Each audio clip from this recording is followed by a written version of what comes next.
सर्वपक्षीय नेत्यांनी घेतली राज्यपालांची भेट।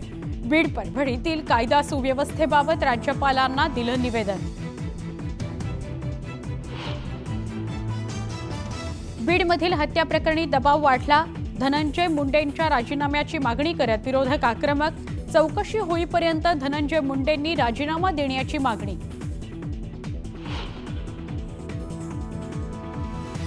संतोष देशमुख हत्या प्रकरणी एसआयटीतील वादग्रस्त अधिकाऱ्यांना हटवलं। सूत्रांची न्यूज 18 लोकमतला माहिती। वाल्मिक कराडसोबत अधिकाऱ्यांचे फोटो व्हायरल झाल्यानं तपासावर आक्षेप। एकनाथ शिंदेंचा आक्षेपार्ह व्हिडिओ बनवून धमकी। आरोपी हितेश धेंडेंविरोधात गुन्हा दाखल। हितेशच्या आई आणि भावालाही घेतलं ताब्यात। भाजपमध्ये गेलेले सगळे भिकारी। सुजय विखेंच्या वक्तव्यावर संजय राऊतांचा संताप। भ्रष्टाचाराच्या कारवाईपासून वाचण्यासाठी भाजपत गेल्याचं म्हणत डागली तो।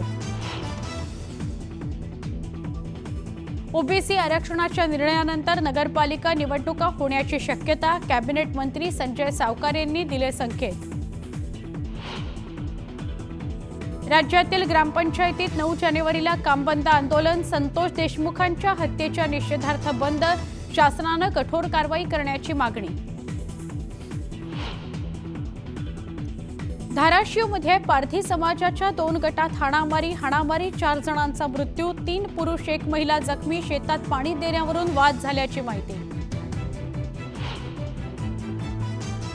पत्रकार मुकेश चंद्राकर या हत्या प्रकरणात मुख्य आरोपीला अटक। कंत्राटदार सुरेश चंद्राकरला हैदराबादमधून ठोकल्या बेड्या। माँसाहेब मीनाताई ठाकरेंची आज जयंती। शिवतीर्थावर उद्धव ठाकरेंकडून माँसाहेबांना अभिवादन। शिवसैनिक ही मोठ्या संख्येने सहभागी। भारतात HMPVचा शिरकाव। 2 रुग्ण आढळल्यानं चिंता वाढली। आरोग्य मंत्र्यांनी गुरुवारी बोलावली बैठक।